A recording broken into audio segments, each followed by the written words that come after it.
Hello, everybody, Hello. and welcome to the 100th class of coffee class.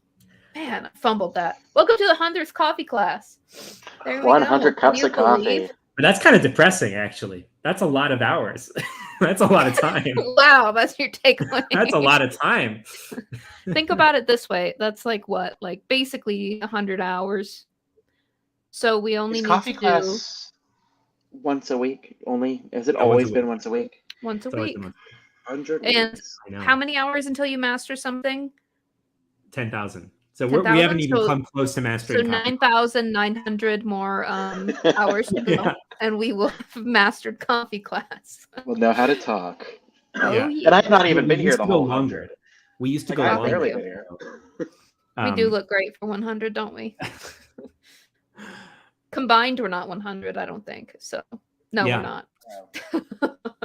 And So today we are talking about premises for screenplays and how to develop them, how to know if they're good, what makes a good premise, all of that stuff.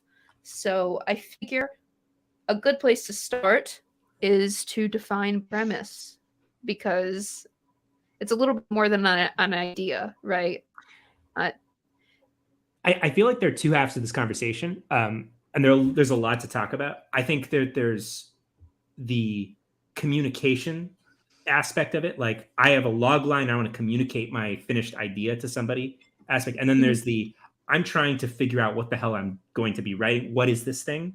And like you can but figuring out what the story is one half of the conversation. And communicating the story you've written to other people is the other half of that. So like I think we've talked a lot about log lines. We've talked a lot about communicating the thing you came up with.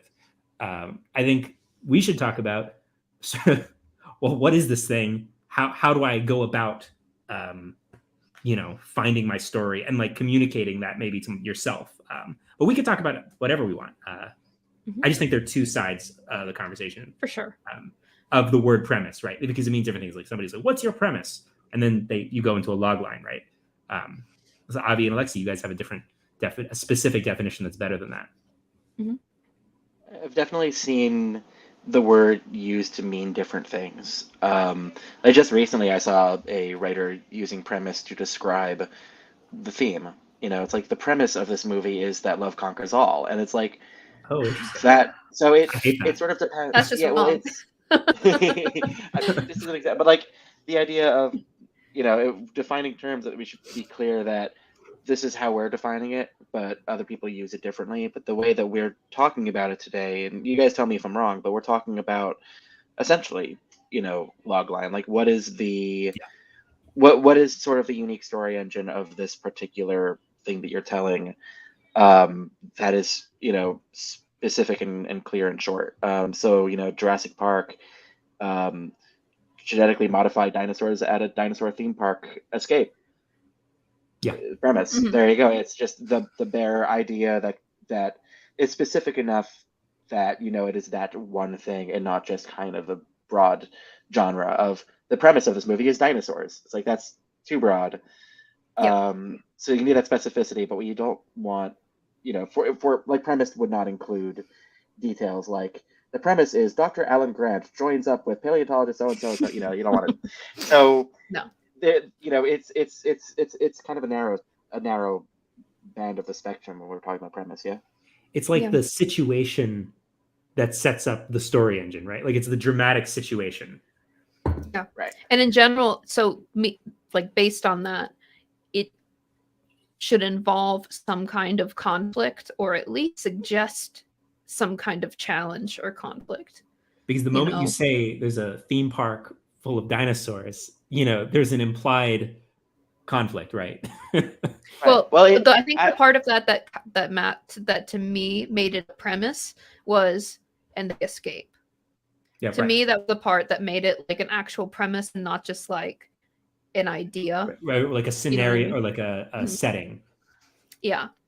Because I remember, like, I said for a long time, I wanted to do a story about the fearsome critters, is what they're called, from lumberjack lore.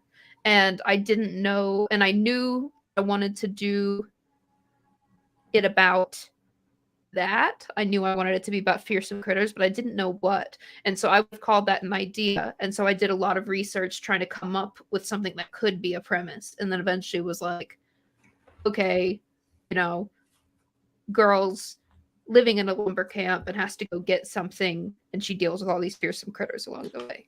And that to me was much closer to like some kind of premise, because it had like the barest hint of direction. It just gives you something to work with. Here's a question I have. Do you think that a high concept premise, and we can define high concept in a second, do you think a high concept premise needs to include the conflict? Like, could I say the premise of the story is suddenly everybody has the ability to fly? Would that be enough to call it a premise, or does it need more than that? To it me, needs more, but yeah, Alexie, you go. Sorry. I think that the suddenly implies conflict in that.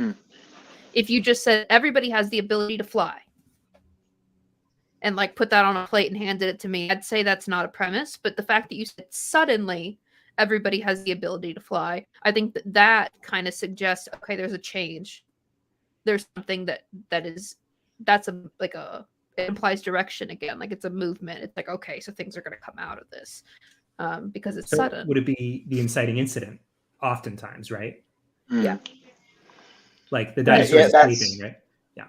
That's true. Inciting incident, I think, is an important aspect to consider when we're talking about premise, because you can look at any given movie that is stuffed to the brim with ideas and kind of pick on any given idea and say that like that's an interesting premise there, but the thing that is the premise for that story is the thing that actually kicks off the drama. It is that inciting incident. Yeah, no, that's a good point. So Can't Blend This asks, can you say the premise is a 10-second sales pitch? I mean, do you want to take a stab at this? I've been saying a lot so far. I have a thought on this, actually. Have either of you seen the horror movie Sinister?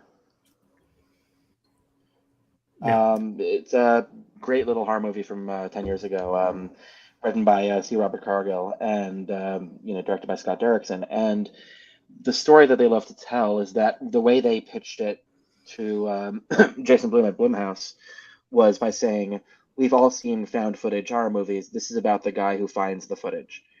And that was the 10-second sales pitch. That's under 10 seconds even. And that it got them instantly greenlit on the spot. I don't think that that's enough for premise, because that movie actually has a more specific premise than that. That I think if I ask somebody what is Sinister about, they say, oh, it's about the guy who finds found footage, I would have a very different image in my head than what the movie's actually about, which is this fellow who's investigating a string of murders discovers rolls of film that indicate that there's a supernatural being behind it, which to me is more of a premise. So I feel like premise is the thing you kind of start talking about when you're asked to give the short sales pitch, but I don't think it in and of itself is necessarily the thing that opens that door, because this is the part where you actually have to say that there's a shape to it, that there's actually that this has a unique design and isn't just a general like I have a way to subvert the genre. I don't know if any of that makes sense. No, it for does. sure. Okay, I cool. think the way I understand this is sort of, it's like you're as the writer, you have to consider things like story elements about like, okay, what's this about? How do I access this? Who's this about, and what happens to them, and why does it matter? And you might frame those in a sense of like like the premise with more ingredients, like, what's the inciting incident? What's their objective? Who are they, and what's their emotional damage in life, or their normal world and the new world? Those sort of elements you might be thinking about that, and that might be a premise that you write down for yourself. But the 10-second sales pitch, like the one you just gave, the example of like it's a guy who finds the found footage, that's kind of like the impressionistic trailer version from an audience point of view, to be like, what is this thing and why would I be interested? Which is I think there is a distinction between a writer trying to access a story and the things they think about and trying to communicate the thing you came up with in 10 seconds, which is really hard, right? Is the classic X meets Y count as a premise? Like, this is Yeah, no, it Jurassic doesn't. Park meets Lizzie McGuire.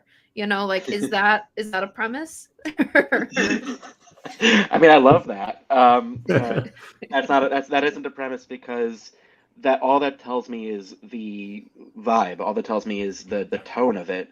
Like, comps are really useful when, if you give a pitch and the person you're telling it to doesn't really have a sense of, is this meant to be funny? Is this meant to be kind of serious? Like, how are we playing it? You give the comp and they're like, oh, I know how those feel, so now I know how this would feel. But that's a feel, and I think premise is more, in the head. It's more idea, than how it affects your emotions. Franken premise. Also, like, it can be, I think Sold. it can be like Sold, a little, CF. I love that. I think it can sometimes be, maybe it's just me talking out loud, just sort of describing what's interesting about the story, right? Like, if I had to describe if I was trying to get somebody to watch Knives Out, and I didn't care about spoiling the story, like I was talking to a producer or something, like I would say, oh, it's great because it starts out, it's a whodunit that reveals the killer, makes you root for them, right? Like that's the interesting audience perception phenomena that would get me interested in it. That's not the full picture. That's not actually what the story is or what it's about. Sorry for all the people I just spoiled the movie for. It's been out for 3 years. And also only spoiled the first third of it. But I feel like maybe that's an angle into this conversation too. Like, it's just describing what's interesting. Why would I want to watch this? Right. I'm adding little notes. Wish I had a whiteboard. Let's see. That's great. So this is exactly what we need to get to. Matthew says, in terms of writing, what's your process for nailing down your premise? I think that all of us are going to have different answers, and I think that to a degree, it's going to depend on the specific project and like the way that the project was born. But I think that there's value in us all sharing our like normal process of developing your premise, just to give you all a sense of what other people do and like maybe inspire your own premises and give you a sense of direction. Who's gonna start? I think there's more than one way to write a movie. There's more than one way to find a story, right? Like, I just to crudely borrow an acting metaphor, there's like inside out acting, and then there's outside in acting, right? With the British school versus like Meisner or something, like, oh, do you feel the emotion of the character and then like the other things come to you, the voice comes to you, or do you find the voice and then find the emotional core?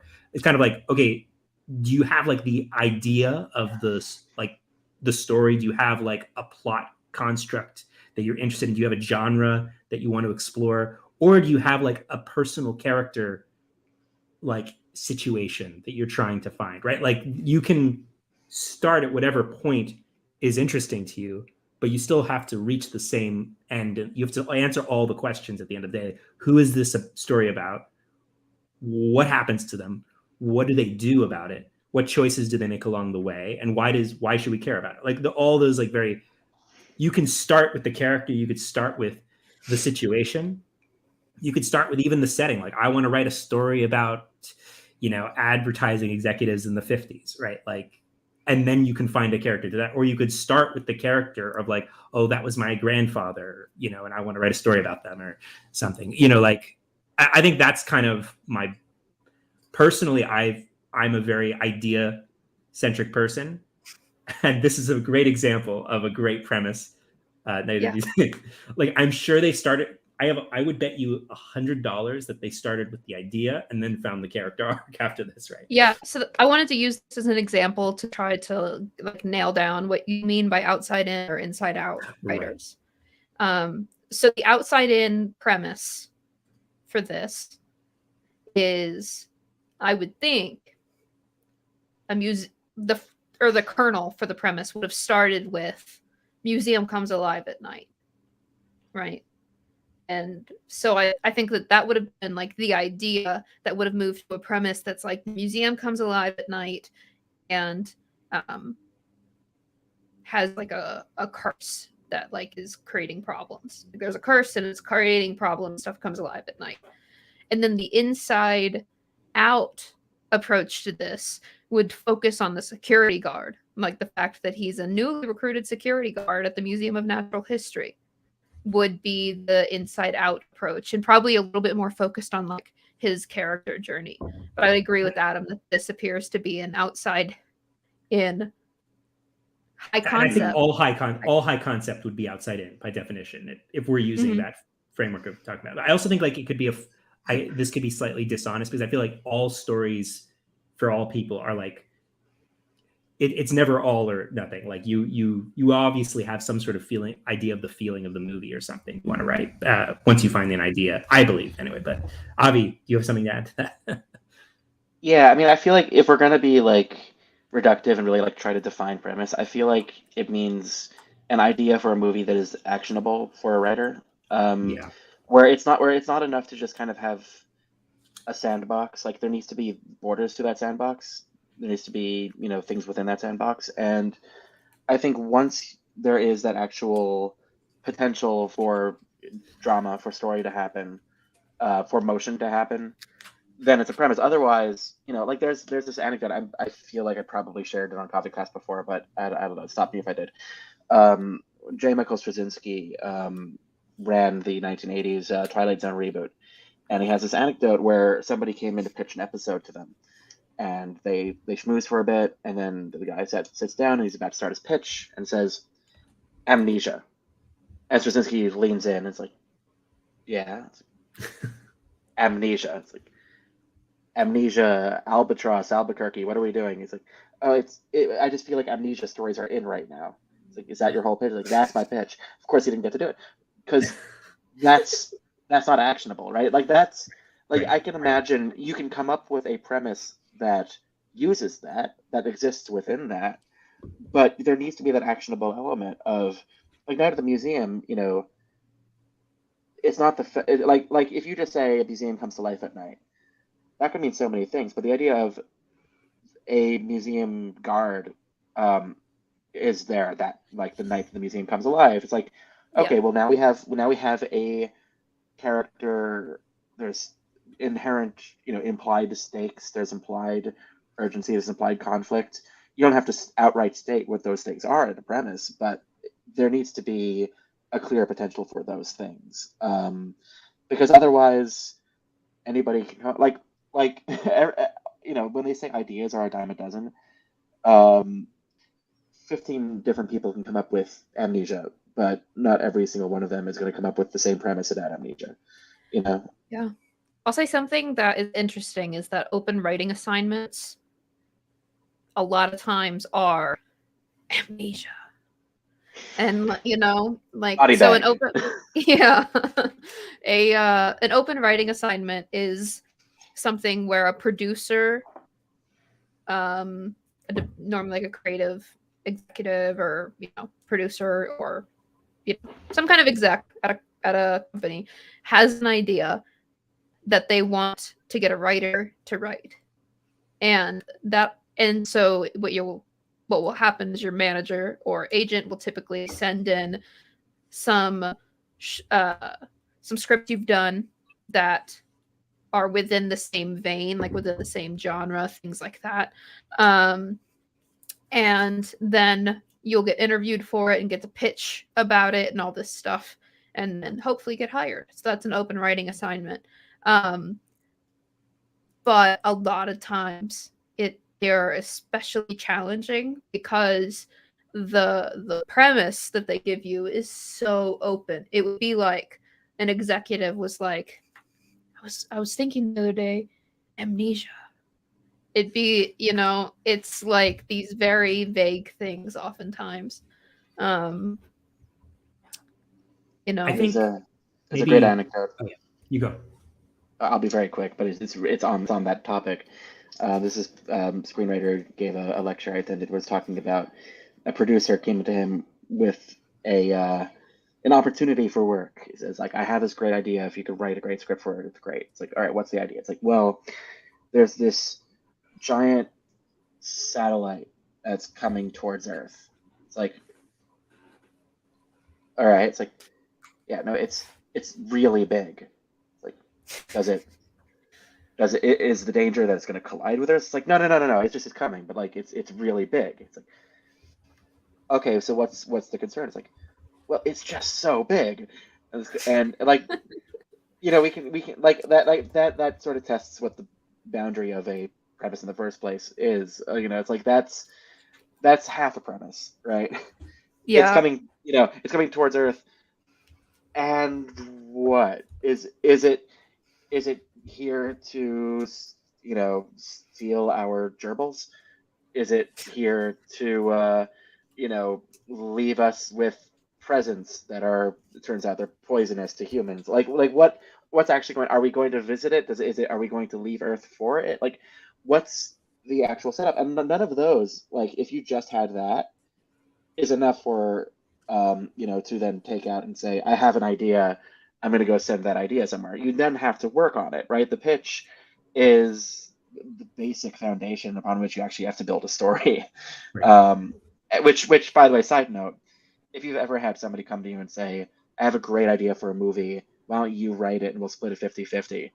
And what they usually have isn't even a premise, but even if what they had was a premise, that's not anywhere close to the actual work. Right.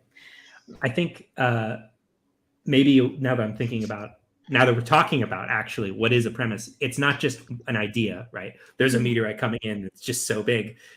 It's like 3 ideas that have a dynamic that create a synthesis of something new, right? Like, let's just say you have an idea for a character, you have an idea for a setting, you have an idea for an event that happens that bring like an inciting incident that relates to that character or an event. Like, now you might have it just be the setting in the event or the character in the event, but it's that dynamic interchange of those 3 ideas that create kind of the magic sauce that we're talking about. Because if you just talked about the character, just talked about the giant meteorite. Right. Well, that's what creativity is. That's what creativity is in the first place, right? Right. It's right. taking existing things and matching them up in new ways. Because we can't ever actually create something entirely original. Incredible. That's great. Like, you can't Write it. like it's kind of impossible to come up with an entirely original idea. Every idea is predicated on existing ideas, and creativity is taking 2 things or more than 2 things and saying, what if I combined them? And if your premise doesn't have that, you don't even have an idea, let alone the potential for story. So I pulled up this film, Passengers, not because of the film, but because it was a notorious script for a long time, famous, notorious, whatever. It was on the blacklist, and people freaking loved it. Yeah. Well liked. It was very well liked. It was on the blacklist, and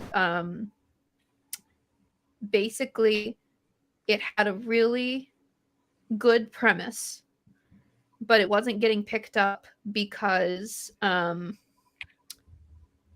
basically it was a sci-fi romance, which meant massive budget for a romance, and those 2 things don't typically go together. So it was a really interesting premise, but it was I guess you see it here. It's a romance in space, so people didn't think that it would make enough money. I mean, because in general, it looked like it wouldn't. But the premise is really, really cool, so I wanted to flag it. And obviously, eventually did get made. The workaround is to cast really, really big actors, and and then you can spend a lot of money on it. But that's not even the whole premise right there. Right? No, it's not. They're hiding half the premise from you. They're hiding the twist, the interesting part, right? Like the one idea is that it's a malfunction causes somebody to wake up 90 years early. The twist is that he wakes somebody else up and lies to them about he doesn't want to be alone. Because he doesn't want to be alone. Like that's now we're off to the races. Yeah. Yeah. I think that in my mind, this is enough for like a bare premise. Is this, and then when you really start developing your premise, adding in that extra detail about a little bit about like how they respond to this conflict. Like this is telling us the conflict that's going to be in the movie, or like an inciting incident that's going to be in the movie. It's telling us a pivot point that matters to this story. But then the additional line of, and then he wakes up somebody else because he doesn't want to be alone, makes it, much more interesting, and I think is what made it such a good freaking script. This isn't what happened, but imagine if a studio says, all right, we have an open writing assignment, and all we've really got is somebody on a spaceship gets awakened from cryosleep too early and can't go back to sleep. But we don't really know what to do with that. Go. And then people come in with their own, pitches on what that would be. And each of those pitches could be an entirely different movie. And then the person who comes in saying he wakes up somebody else to not be alone, and then it's about their relationship. That in and of itself is kind of like, that's something that you might want to actually kind of aim for if you are called in for an open writing assignment, of like, how can you actually take this story to the next level without just saying it's this but more so, right? Like, I can imagine in a hypothetical where this is the open writing assignment, 9 writers coming in and talking about the obstacles one faces when they're alone on a spaceship, and then the 10th person comes in and adds the drama angle, and suddenly it's an altogether turbocharged concept. Obviously, it's not what this was. This was a spec script, then got bought and rewritten. But like, just, this is a premise. This logline that we're looking at here is a premise. And I think the thing that makes it a much more interesting premise is that second layer. Mm-hmm. Totally. Yeah. So this is a quick question. So are the 2 lines in IMDb usually the premise of the logline? Never paid attention to it, but this is handy to learn how others have written them. So it depends. I've checked a lot of them, and I would say that it really depends. Sometimes they're enough to be considered a logline, which in my mind means you have basically the protagonist, inciting incident, a little bit about the stakes, like situation kind of a thing, and we get into this a lot in a lot of our other videos, but it has like all of the, like, a few core details. Yeah, exactly what Theo said. This is usually marketing, so it will a lot of times lean towards a premise, the 10-second sales pitch or whatever it is, but it kind of just depends. I think that they're still really, really useful to look at, and I recommend checking them out because IMDb employees write these. Yeah. Like, I'm sure that there's multiple movies where the IMDb description is, a man spends a night of terror. It's like that might be enough for when the movie already exists and you're watching it because you like the director or the actors or whatever, or because the reviews are good. But if you're writing a logline for your script that nobody has any interest in reading because it's just a script right now, you've got to do a little bit more with your logline. Yeah. But I do think that I like looking at them because sometimes I'm just like, how would you even begin to explain what this is? Like, here's one that I think is okay. Ladybird. What the F is going on in Ladybird?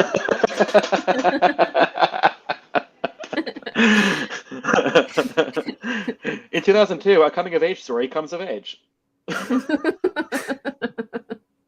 They didn't know what to say. Because, and I think that is absolutely fitting because this is not a high concept film. This is a character. So there's high concept and there's character driven, right? And high concept is always going to is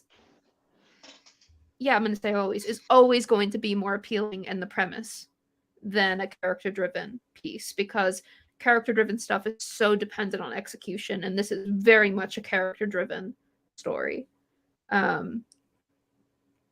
And so it it's not, you couldn't pitch that premise. Imagine going to a producer and say it's 2002, 17-year-old girl, artistically inclined, she comes of age in Sacramento. Yeah. And when you think back on this movie, what are the things that feel unique and special about the story to you, I always think about the relationship with the mother and like the first romances and all that, which is all sort of included in comes of age, but it's kind of like saying, endures a night of terror. It's like, yeah, it's a horror movie. This is a coming of age movie. So what is the coming of age here, right? I feel like there's a version of this that would have been stronger than this, like talking about like maybe adding in that she goes to like an all girls Catholic school, and like all the little details that come out in the movie would make it more interesting, but that's why it's character driven. I have a question for you guys. What do you think makes I have a question for you guys. What do you think makes a premise work specifically for a movie as opposed to, say, a TV show, a novel, a podcast? That's a good question. Adam, do you want to take a stab?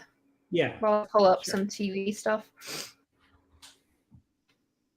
Well, I mean, I think now in the world of limited series, we have a lot of TV stories that are basically movies, right? But like Queen's Gambit is a movie pitch, right?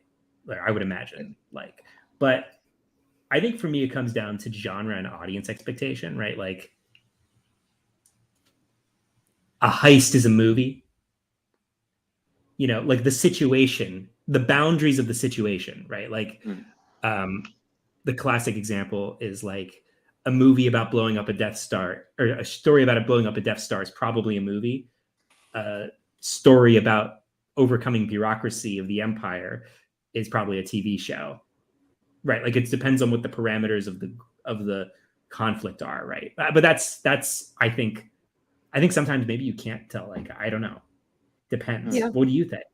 I mean, I feel like it kind of comes down to, is there an implied ending, right? Like Jurassic Park, the dinosaurs escape and these people have to get off the island, and then there's a TV show, Camp Cretaceous, where a bunch of stranded kids have to live on the island, right? One of them feels like it's all about striving for an ending, and the other one feels like it's designed to keep going, right? Like the thing that you just pulled up here, Community. A suspended lawyer is forced to enroll in a community college with an eccentric staff and student body. That tells me a beginning. That doesn't tell me that they're getting out of there. Well, and when the moment they do, the show kind of died for me. Basically. Sorry, spoilers for season. By the way, I think we should talk about the importance of setting up expectations for a world in premise, because high concept, it always sort of implies there's a change to the world that we know, and then you have something like Ladybird, which is, this is the real world, so there isn't sort of an inherent like, ooh, interesting change. So what is the thing that we're tracking in the real world? And for that, it's navigating early relationships and trying to get out of a town where she feels like she doesn't belong, and like all of that. I feel like there's sort of more pressure on you to define those things when your story is real world. So here, Community, a suspended lawyer is forced to enroll in a community college. Community college is the world. What makes it interesting? The eccentric staff and student body. Yeah. The twist is the characters, the people in the situation, right? Right. For sure.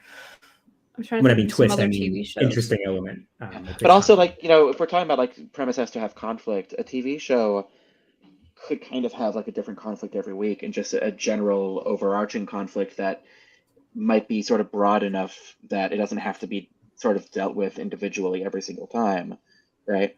Although I think in a sitcom like Community, the conflict comes from the characters a lot of the time, right? Like it's their own damage that causes the problems. Right. But if you told me that there was a movie and it's about somebody who goes to college with eccentric classmates, right, I would kind of feel like, yes, and then what? And like you talk about, it needs a Death Star. Well, you think about Breakfast Club, right? It's like the thing that is interesting there is the detention. Yeah, that's right. So it's the parameters of the situation. Right. Yeah. And if those parameters are open, then it's a show, and if those parameters are closed, it's a movie. Right. So in Little Miss Sunshine, for example, there's one destination for one show. Mhm. This is, I think, a good example to bring up something that I'm watching right now. Just now? Bridgerton. After No, I missing already. oh, No, I watched the other season. oh, gotcha. I'm watching the new season now. Oh wait, is that what was that, Avi? Is that I a was being Bridgerton thing? posh. I was being posh and British Oh, because I I'm drinking see. tea. So this, if this was an open writing assignment, they would say probably courting. You know, like it would be. And Period piece, that, romance. yeah, period piece, romance, fancy people. You know, and then this kind of gets us to a TV premise, which starts getting a little bit more specific, but like what Avi said, doesn't imply an ending. And I think that it's important to note that this will be different in things that, for example, are maybe based on books or are meant to be like a Queen's Gambit. You know the beginning, you know the end going in. So this, starts getting a little bit more specific to the premise, but leaves it open. It basically is the setting and the point of view is what this is here. Because And look, it's the the world. interesting. Mm-hmm. And look, it's the world. Yeah. It's not like this isn't in the real world. This is in England. But also, like, it does have to specify that, right? Like, if you just say wealth, lust, and betrayal, seen through the eyes of a family, it's like, okay, yeah, no, the specific of, but it's in the past and it's in England and it's a powerful family in that context. It's like, okay, that orients me, right? Like, if somebody pitched Bridgerton and say, oh, it's like it's about like romance and intrigue of like these people, it's like, so yeah, I've also seen telenovelas. It's like, oh no, but it's posh. It's like, Yep. I yeah, think this is a good point, Theo. Part of so there's the premise for the overall show, which is what you're seeing on IMDb, but then there's also premises for seasons, and season premises tend to be more like movies, because you need like a drive towards something that they're trying to do in most cases. So season 1, I would say a big part of the drive was finding out who is the anonymous gossip girl, like Theo says, who is this rumor spreader who's releasing these pamphlets with everyone's gossip to everyone. Who's this woman? And then at the end of the season, we find out who it is. So now season 2 is more about that person keeping her identity a secret. Maybe this is just my personal preference or damage, but I find that the shows that really keep me hooked, like serial dramas, not sitcoms, shows that really keep me hooked are the ones that have a question that's larger than what they answer in a season, right? Mm-hmm. Like there's like, if by that, I think a lot of Netflix shows or the Ted Lasso is a great example, right? Like, well, I'll pull that up.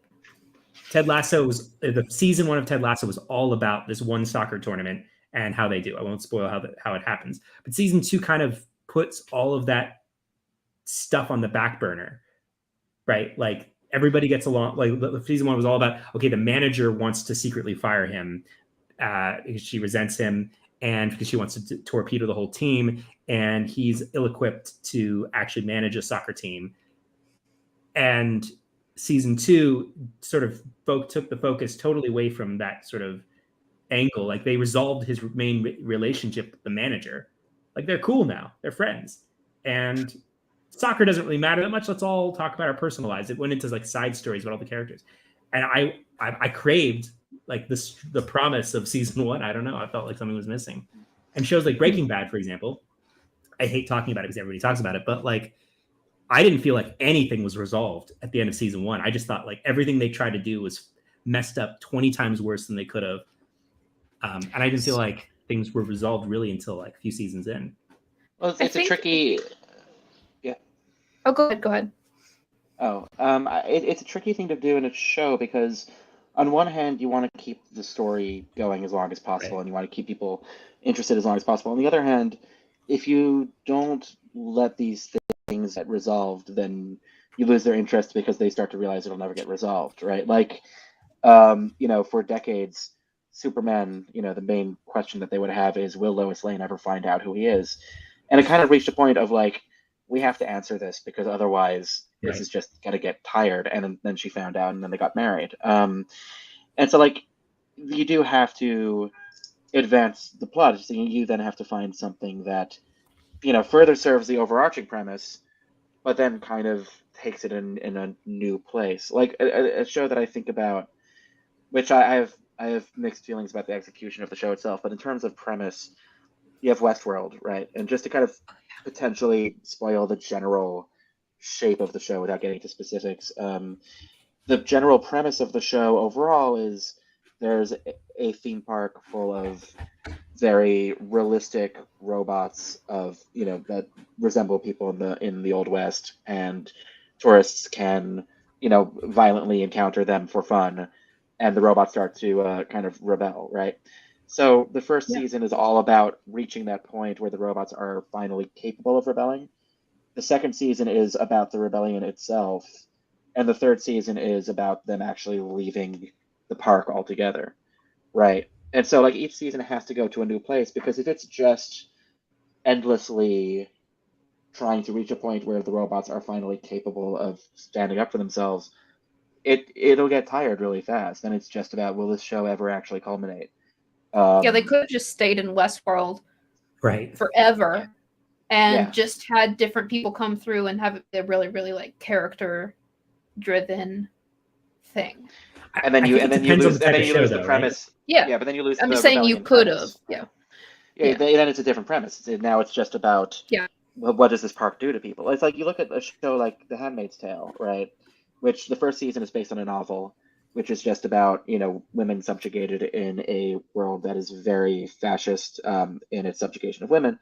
That's enough for a oh, really? That's a like in and of itself, just showing somebody suffering through that and trying to survive lasts a while, but you then have to show this go somewhere, because otherwise it just kind of reaches the point of, this show just exists to grind us down and be like, Ooh. yeah, it continues to be about this person suffering in this spot. So the person has to then progress, and then the show premise changes to, now it's about somebody who is trying to escape this world. Now it's about somebody who is leading the charge of rebellion. Like, that has to change, but the world itself is still the world, so it's still recognizably the same show. It's just that the season premise, it kind of revolves around what the lead character wants to do. What's the next goal, right? If the goal is just endure, that takes you so far, and then the goal changes to something else. It changes to escape, and then it changes to fight back. So it's I wonder if that's a way to discuss that kind of thing, where the overarching premise is the world of, for when it comes to a TV show, and the individual season premise is, what do the central characters of this show intend to do about it? Yeah. Man, this is a very opinionated. I mean, it's correct, but I just feel like I've never quite heard it put this directly. I like the person who wrote this. Yeah. But I just to jump onto that point, because I think there's this kind of, I think different shows have stories that sometimes are set for different periods of time. Like, there are shows that should be 2 to 3 seasons of story, and then there are shows that should be 5 to 6 seasons of story, based on how often they're forced to keep it interesting, right? Like, there's the joke of in sitcoms, you've run out of material when the characters start having babies. Right? Like, and I think it's true. And I think there are shows like maybe Westworld, where you get to a point like, okay, first it's about the robots breaking out, and it's about the robots trying to do this, and then they're trying to do that, or where it gets to the point, like, there are some shows where I feel like, okay, we really had 2 to 3 seasons of interesting material. I haven't watched beyond season 1 of Westworld, so I don't know if that's true. But like, here's a great classic example: Lost. The moment they got off the island is when they lost me. Because the whole promise of the show was that, okay, it's these people stuck on the island. We don't understand why they're here or what's going on here. But the moment they leave the island, and then they're like, you have to go back, and now there's time travel. Wait, no, and now they're like gods on another parable. Wait, it was all in his head. That's They're like all dead already. Supernatural. Yeah, it's like he Supernatural. put. Yeah. Supernatural was a similar thing where at first it really, I mean, I enjoyed it longer than I know most people did, but that's the show with the two brothers who are driving around the United States in a cool car, killing supernatural things. Is basically what that premise is, and they went through a storyline that had to deal with like angels and demons and things like that, and then it kept going that way about like all the angels and the archangels and like heaven, and we're gonna go to hell and we're gonna do this, and it just kept getting more like further along than I think they ever intended to. Well, Yep, you know there how you they go. say, you know how they say that a slasher series has run out of material when they go to space. But an example of a show that I think it lasted a decent amount of time. I think it was like 6 or 7 seasons, probably like 8 years, with a solid number of episodes per season. If I recall, was The Sopranos, where it is the serialized thing, where the overarching premise is a mob boss in real world New Jersey. Mob boss has to deal with the drama that comes from mob conflict, and also he goes to therapy to deal with his own personal depression and his family, and like that's a sandbox, right? That's a massive sandbox, and then each season introduces new specific problems to be dealt with. That once they're dealt with by the end of the season, usually it leaves consequences that drive the next season because suddenly they have to deal with the fallout of that, or surprises come out of nowhere and change the premise altogether. But it's that I think that they handled it really smartly, which was we have the sandbox, we let people and things evolve, but it isn't necessarily this is the season where he goes to war with this mob family, and this is the season where he becomes the president of the United States. Like it all stays within a realm of tone and a realm of natural progression. And I think if you feel like you can keep generating that natural progression, then you can kind of keep it going as long as you want. It's just that when you have an overarching high concept goal of we have to topple the government, after a certain point, the audience is going to say, so you're going to topple it already or what? And then if you actually topple it, then it's like, all right, so what are we doing now? What's the next thing? I do Because one thing I I would wanna- add. Well, One real thing I would quick, add to that. You go, Alexie. Sorry, we're all No, talking. I was gonna change the topic back to features. Then one thing I would add to that is I think there is room for like different types of pacing and a different type of promise in the material, right? Like I think of a show like Game of Thrones, which really only had one question. I mean, there was a lot going on in that show before it went to shit, but like it was all who's going to sit on the Iron Throne, right? And you had all of these competing groups, but from the beginning to the end, everything was sort of about these competing families. It was all grinding to the same inevitable conclusion. For the first 4 or 5 seasons, and they did that really well. And it was a slow burn, and I never got the feeling of like the average American serial Netflix TV show runs through event material. It's very fast paced and gives answers very quickly. Like it does that sort of rhythm of we ask a really important question with the characters in a situation and they resolve it at the end. And I think that's more for the business model of streaming shows, right? Rather than like a slow burner. Yeah. Well, sometimes there's I want to get this real quick before we leave TV, but sometimes there's a really good, way to refresh the premise from season to season is just what are the power dynamics by the end of the season, right? Like you look at Succession. Yeah.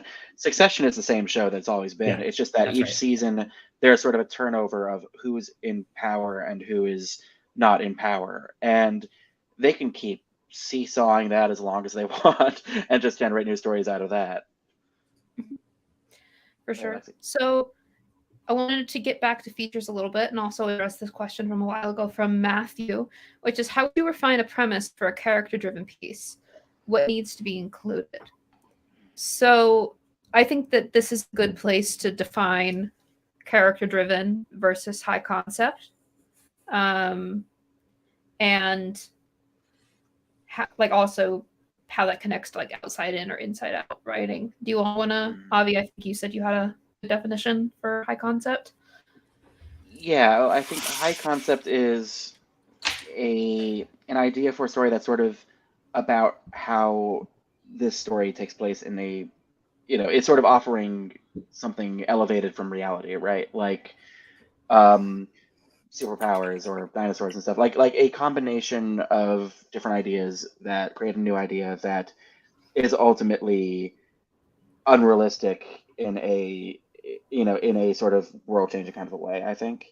Whereas character driven is it's supposed to resemble the real world, and even if it's not, the story that we're following isn't about character must achieve tangible goal, fighting off, etc., etc. It's about somebody who has internal growth above all else.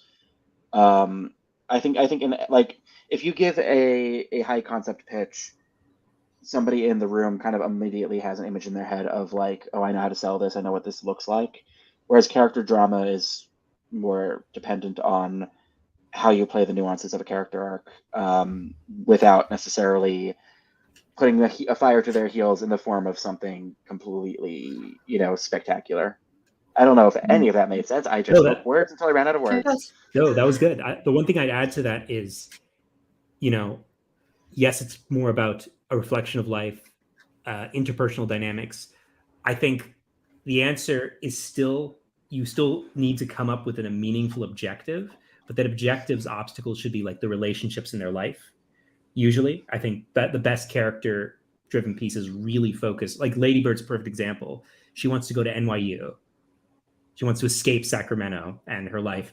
And her biggest obstacle is her mother and her mother's beliefs and and everything is like permutations of that. Like the action movie version of that would like, make the obstacles not so much like in the interpersonal way. Like it would be like she literally is on the road trip and, she gets mugged and she has to, steal a car to get to NYU, right? But all of those obstacles are instead soft and like really about, who she's always been and who and her all the people in her life and how she's trying to change herself and all of that stuff.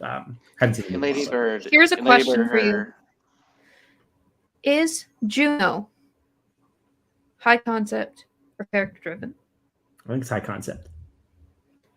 So this is like where I think it's interesting, like it's worth kind of thinking about, because I think a lot of people's gut instinct would be like, Juno, that's not an action, it like pew pew flying around thing. That's obviously character driven, and the characters are what really, really make it interesting. But the fact that I think what hooks you is the scenario,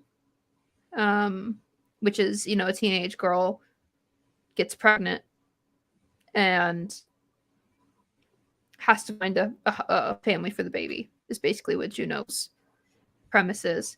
I'd say it's not quite as like leaning toward, it's not quite like super strong high concept, but it does have that very specific drive the whole way through. And the moment you say teenage girl is pregnant, you can see what the conflict is. When I tell you Lady Bird is coming of age in Sacramento, that is, you don't immediately care, right? You have to see how it's executed in order to decide, like in order to realize that, like the most compelling part of it. I just shared I'd love to know what you think. I shared an IMDb in the private chat, and I'm curious to know what you guys think, because I feel like the one that I just shared, if we put it up, I think it isn't high concept, and I think I'll explain why in a second. The Fallout came out this past year. A high schooler, Vada, navigates the emotional fallout she experiences in the wake of a school tragedy.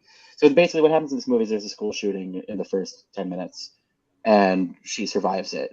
She hides in the bathroom with this other girl who she doesn't really know very well, and the shooting kind of is over before they know it. And the rest of the movie is about them just kind of dealing with the emotional pain of it and trying to sort of like connect with each other and connect with the people around them and stop, try to get on with their lives. And on one hand, there is the unusual circumstance. Well, I guess tragically it's too usual, but like in terms of what we see in a movie, of like there is a massive event that happens that changes their lives forever, but most of the movie isn't really about them dealing with that. It's about them trying to get back to normal afterwards. And I think that the fact that the thing that happens is a realistic thing, and the fact that it isn't about, it's less about the shooting itself and more about these kids trying to get on afterwards, that makes it not high concept.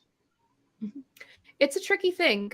Theo, I agree with the fact that Juno is a difficult one to categorize. It does feel in the middle to me. I think maybe this is me getting into things that I don't know about too much. I think it was high concept at the time, because I think that it was like a pretty new it was like a scenario that we didn't have, like, what is it, Life of the American Teenager yet. We didn't have like all these things about teenage pregnancy. I think that at the time it happened, it was something that was a relatively like big concept, like a shot, like a surprising concept in a lot of ways, especially for like a mainstream audience. I know it was indie, but I thought it kind of like broke out into mainstream and things like that. I think to me that's kind of maybe what makes it a little bit more high concept. And maybe like looking back now, it was more character driven, but I think it is somewhere in the middle. I think high concept, there might be more than one definition of it, right? Yeah. Because on one hand you have like the spectacle stuff, and then you also have concept that you can describe really succinctly, and the person who hears it is like, oh, I know exactly what that is and what the story potential is. It's like, or it's just something you don't see every day, right? Like a teen deals with her teen pregnancy. If that's not something you'd see every day in movies, and it's like, oh, that is, A, I know exactly what that is when you're describing it, and B, that has such story potential. I've just never seen that before. Yeah. Whereas like Lady Bird, right, you can't really describe that in a sentence and somebody say like, oh, I know exactly what that would be, right? Yeah. No, yeah, you can't. That's a good point. Right. I think over here, like, navigates the emotional fallout. Relationships are forever altered. I don't really know what that necessarily looks like, right? Like, I don't like that. Like, at least with Juno, there's a clear ticking clock of there's the baby, right? Yeah. Whereas here, there's no actual like inherent ticking clock. It's people navigating life, and once you lose that element, it stops being high concept. This is a great point, Matthew, and actually one that I wanted to bring up soon. So I'm glad you did. This is also speaking to how in a good script, plot and character have to go hand in hand. Juno might have been really high concept, but it's remembered because of the character work. I think that is a very good assessment of what was going on. I think that when people talk about high concept and character driven, it's often described in a more extreme preference towards plot or character arc. But in reality, you want those things to be equally important for your story in general. But it's kind of like, is it the plot arc or is it the character arc that is more memorable, or like more leading the story? Maybe that's something with it. Is it like like what's the objective? Because we talk about how there's two tracks in every movie, right? We talk about how there's the plot and objective track. The track that's about like the actual objective, the obstacles in the way, the stakes, that kind of thing. And then we talk about how there's a second track, which is about the character arc. It's about their flaw, their inner need, the thematic question, and the way that operates. And in a good film, they're inseparable, right? You can't separate them from each other. They go hand in hand. The things that happen in the objective plot affect the character plot. The things that happen in the character plot affect the objective plot. It's, symbiotic. Is that the word? Yeah, I think good writers kind of know that like plot and character are the same thing, right? Like plot is characters showing up. It's either the characters making waves that is them showing who they are and demonstrating themselves and creating the motion that allows anybody to change, or it's something that happens to the character that makes the character make choices that demonstrate who they are and allow them to change. Like it's all the same thing. Character without plot is nothing, and plot without character is empty. Like I think there's really, at the end of the day, like on a molecular level, there's no distinction between the two. Yeah, I completely agree. And just if you haven't done character right, really, in my opinion, if they're not making great choices that matter in the story, right? Like I think there is a myth, especially when I first started learning about story and stuff, like 2010. Jesus Christ, I'm getting old. But there was a myth out there that the hacks cared about structure and plot, and if you were a real artist, you're just characters, you just let them talk to each other, and then magic stuff happens. Would happen, right? Yeah. Magic happens, right? Or that somehow like the character centric movies, they're just like plotless scenarios, were more artistically interesting. But at the end of the day, I completely think you're right, Avi. Plot is character. If the plot is influenced and integrated with choices that matter, right? And I think that's the connective tissue is choice, right? That's what active choice is, right? When we say we have an active protagonist, that's the connective tissue. Lady Bird does so much and makes so many choices, right? Yeah. Like that movie is stuffed with plot. It's just that the plot is a difficult one to describe in a sentence. Yeah. And I think the describability, can you describe it in a sentence, is what makes it high concept or character driven. And to some people, I know that John has talked about that before. When he's trying to define it. And the reason why I wanted to talk about that both are important is because when we're thinking about Juno, we're saying well, the characters really matter. So is it character driven? The characters should matter regardless. Right? The relationships should make the movie regardless. It's really more about, I think it's more about what they're driving to. So we never quite got to this question, and I don't want to miss it. So how would you refine a premise for a character-driven piece? What should be included? I think the world of it, who the person is, and what they're dealing with. A character, in any character-given drama, the character is going to be dealing with some shit, right? And that's the thing that's going to force them to move. That's the thing that's going to force them to either evolve or fight to refuse to evolve.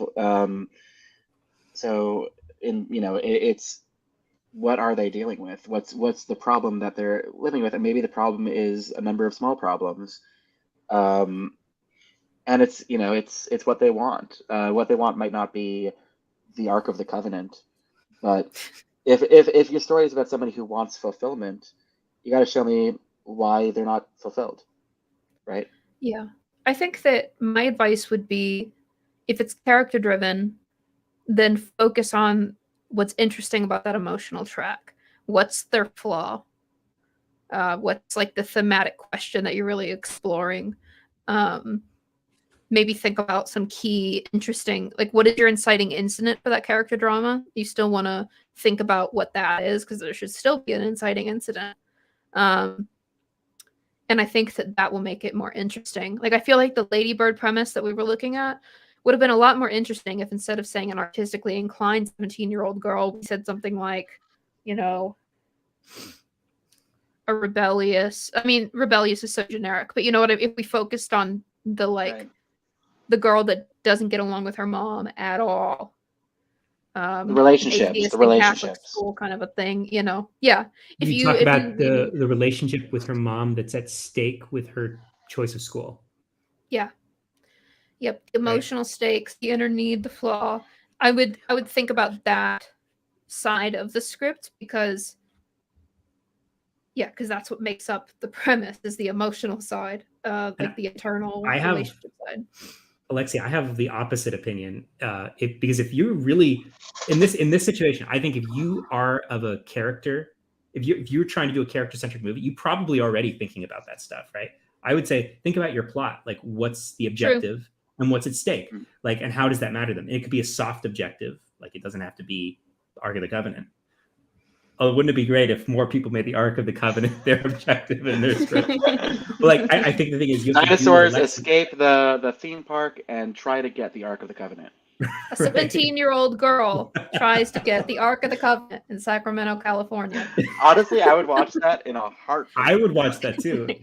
Guys, this is the screenwriting tip of the day. Make the objective the Ark of the Covenant.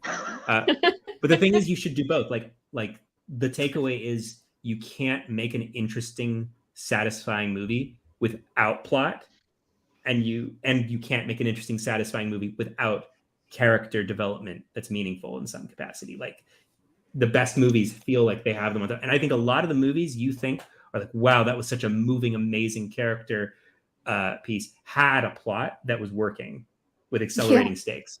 And sometimes those plots don't have a normal shape to them, so they might not like readily appear to you as a plot. But if things are happening and conflict is existing and characters are dealing with things, plot is happening, because otherwise the actors are just sitting there and there's maybe like a fun screensaver happening, Yeah. Yeah. I mean, imagine Lady Bird without the college plot line, right? Mm-hmm. It would still be interesting for a little bit, but eventually you'd be like, you'd lose interest about 20 minutes. What is even going on? Yeah. Like it's still like cool scenes, I guess. Like it'd be like very dramatic, but it doesn't, you need something to pull you through. I hear people describe Roma as plotless, and I'm like, really? Have you watched the movie? I mean, so much happens. Like, yes, it is true that this person isn't on a quest per se, but this person is dealing with things, and there is an actual story happening here. It just might not necessarily be in the shape that we're kind of accustomed of. Everything's normal until one day this thing happens, and now this character must embark to go get the thing and overcome the things to get the thing, which, great, but Roma isn't that. So, like, a year in the life of a middle-class family is made in Mexico City in the early 1970s. That is as not high concept as you get. Yeah, that's pretty low. But at least personally, I found it riveting as hell, because they're experiencing her life, and she does not live an easy life, and the world that she's in is fascinating and constantly changing, and the people that she's interacting with are dealing with things, and the way that they're dealing with things, and it affects how they interact with her. It's the tumult is there. Yeah, and she wants something. Like, she has a huge unmet need in her life, like it's not like she's just like, it's dramatically interesting. Yeah. So I want to get back to this. So say you're developing a premise from an idea. Say you got an open writing assignment and they said to you, amnesia. What do you do now to develop a premise out of that? Well, I would ask myself, where is the amnesia happening? And I would imagine, okay, who would be an interesting person in that location I chose to get amnesia? Okay, the White House. Oh, the president of the United States gets amnesia. That's a premise right there, right? Is there stakes for that? That's really fucking terrible. Are we in their point of view? Are we in or is it the president, the protagonist? Is it the, I that was the first thing that came to my head. I probably shouldn't use that example. Here's my pitch on this open writing assignment. A young teen, after a trauma, suddenly develops amnesia and must reconnect with the family and friends around her who know her better than she knows them. And the Hollywood hack in me would be, and somebody tries to, who she didn't know, pretends that they knew her, right? Yeah, so it's like what genre do we want it to be? Do we want it to be the sort of like drama slice of life recovery? Do we want it to be a crime thriller? Do we want it to be the president of the United States? And that's the thing about premise. you get specific enough with the premise to determine what that is. And if that's not apparent from your premise, you probably don't have a premise. Yeah, so this is me too. Can't blend this. I'm someone who likes to, like, when I have to, like, you know, go down the rabbit hole into an open writing idea, I like to read a lot. Like, I start with the Wikipedia page. That is where I began. Is I will put whatever it is into Wikipedia and read what I can about it, and then keep asking questions of it. I think I spend more time maybe than Adam. We've talked about this before. I just blindly assume that I know everything already, and just sort of hope I get lucky. Like the average screenwriter. I like to research is important. I love and I enjoy it, so I think I spend more time there than some people. You have to be careful not to get completely sidetracked in research, but I like to try to keep an open mind and then just read as much as I can about it, and then see what strikes me as interesting. And kind of that's what I did with the Fearsome Critters thing. I read the whole Wikipedia page, then I read some adjacent Wikipedia pages, then I found a book of like lumberjack stories written down, like oral traditions that had been written down by somebody who collected them a while ago. Read that and kept going down that way, and then eventually I read about life in lumber camps, and then as I was finally reading about life in lumber camps, I was like, oh, this character is interesting. Apparently the cook matters a lot in these lumber camps. That's cool. Something with the cook, and then started going down that path. That's how I tend to go. If creativity is combining existing ideas, you really should be out there doing research and learning things you didn't even know to look up, right? Like yeah. you have to fill the tank somehow. So, right, like Alexie, garbage in, garbage out. You wouldn't have known to look up the cook, right? You were looking up the thing Right. around the cook, and that led you to the cook. It's you find those surprises, and that turbocharges what you're doing. I think maybe the difference is I prefer to do all of my research even if I don't know what I'm doing, if that makes sense. Like that, I really think reading nonfiction is really important. I want to be researching, just learning things, even if I don't know. Yeah. Right. Like I think everybody, if you're a writer, you should not be reading. I mean, it's okay to read things in the genre you like, but like you should be really reading things that have nothing to do with what you're interested in. I mean, that's not totally right, but like nonfiction, things that you don't know anything about. Like, if you want to write fantasy novels, don't read fantasy novels too much anyway. Yeah, read them a little and then move on. I think the thing that has been successful for me is that I think about something that I'm really interested in and want to know more about, like dimensions or pirates or fearsome critters or whatever it is, and then I try to find at least like one really good nonfiction book about that subject and read it. And sometimes ideas come from actually oftentimes ideas will come from that, but that's been a lot of my go-to on going from idea of whatever dimensions to some sort of premise. That's how I get there. And then I think the recurring thing that happened in both Avi and Adam's little mini pitch was that they chose a character. They chose who it's about. They told us like the setting. For Avi, it was more of like an intimate, personal setting of like the people around her, but that still matters. Like that's the scale we're going to be operating on. Adam's at the White House, and they both told us the problem with them forgetting things, right?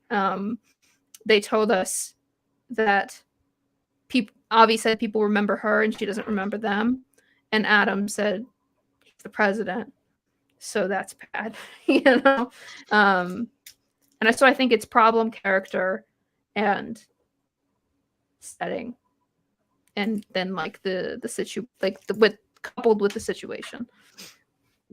One thing I would add before we go, I hate the person who came up with this, but the mice quotient, which is it's a what's it called, acronym Milieu. developed by the guy, I don't know by how the to say that guy word. who wrote Ender's Game, who's a homophobic piece of shit. But it's a clever. Orson Scott Card. Right, Orson Scott Card, yeah. But he had this sort of acronym for story development, which was sort of the 4 elements of a story are the milieu, which is the setting. I think he just wanted to make mice. It really just means setting. Idea, which is more like the information deficit in the story. Character and event.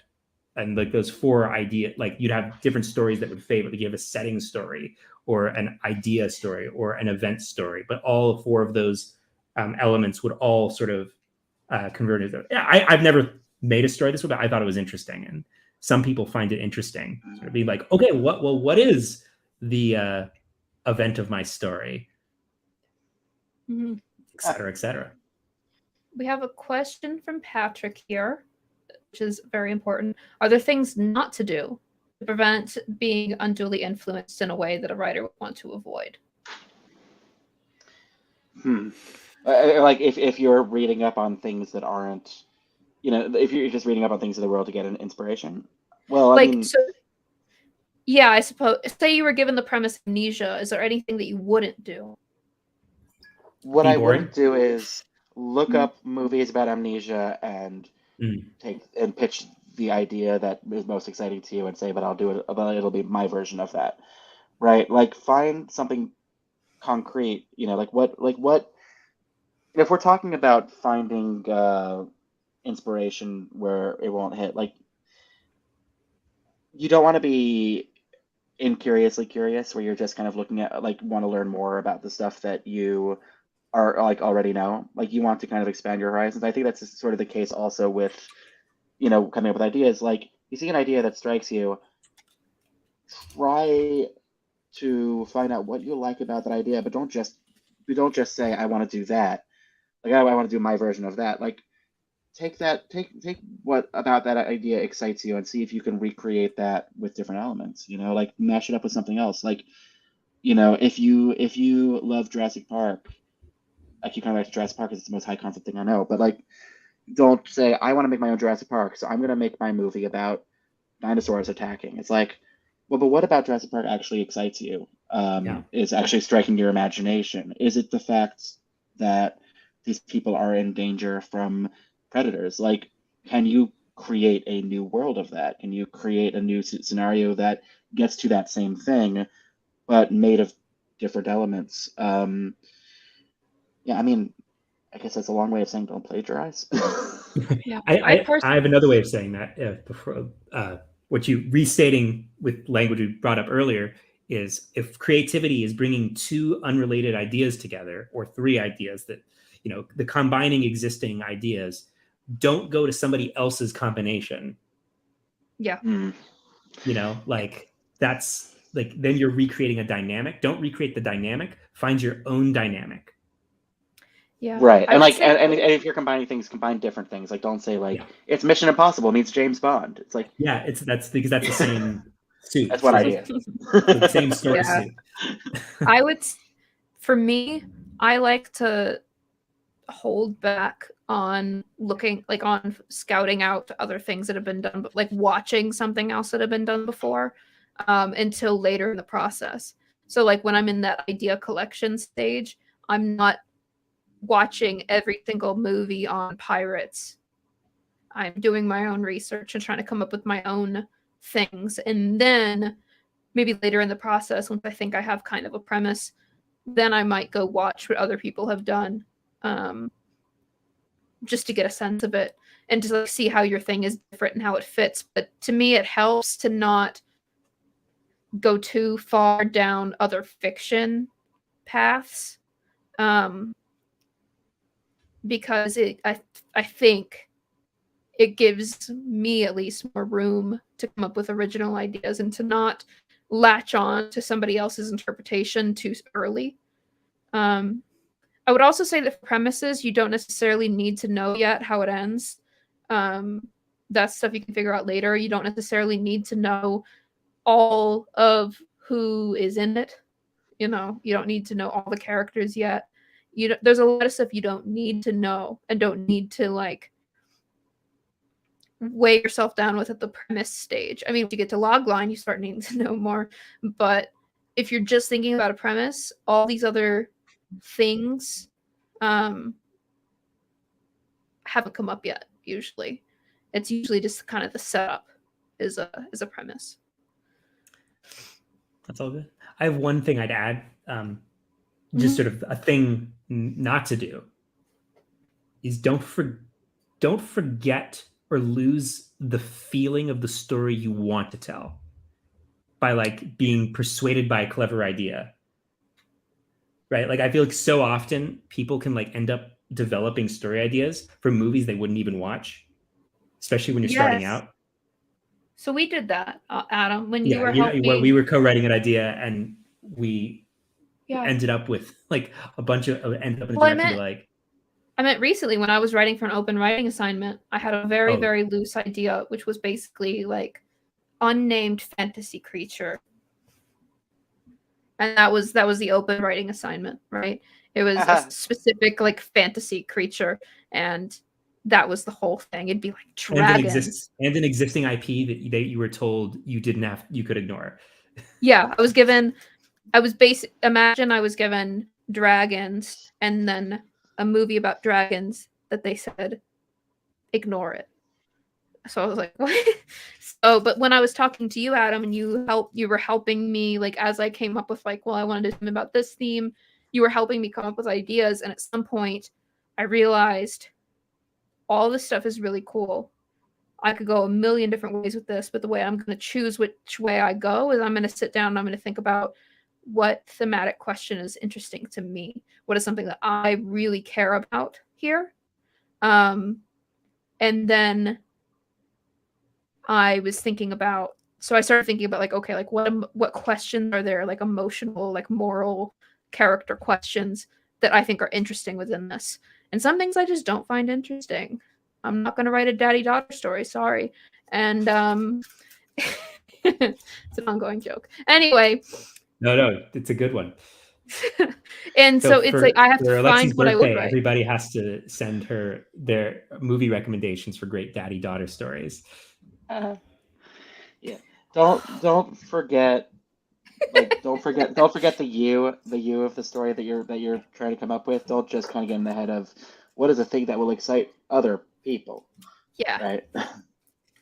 Yeah. Avi, you need to stop saying what I was trying to say better. You need to stop doing that. It makes me but you got to stop doing that to me first. You got to stop doing that to me first. No. Mr. Adult, take other people's combinations. Yeah. Yeah. Well, I have to go. Unfortunately, I have to go pee. So I could have pretended that was a meeting I have to take, but I've been downing this water bottle the entire time. We've all seen you do it, so and it's been sparkling water, so I've been like suppressing burps the whole time too. It's just terrible. J'accuse. And now this is forever on the internet. Me admitting that. Forever Bleep and ever. out, don't worry. Next week we're getting back to a movie, which is Adam's pick. Everything, everywhere, all at once. We're doing that. Yeah, we're doing that, and then we're doing Coda. Yeah.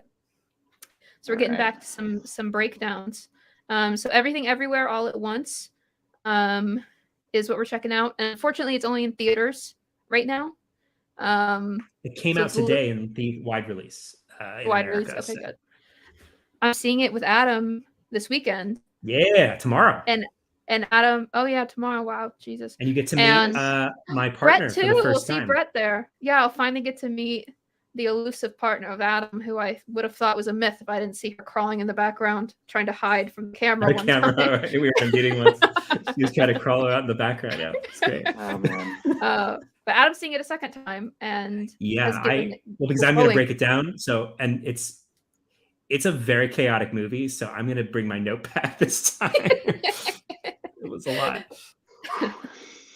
Oh boy! Nice. All right.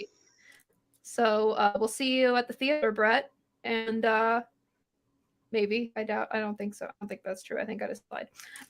Anyway, on camera see you forever. Next week. All right, bye everybody. Thank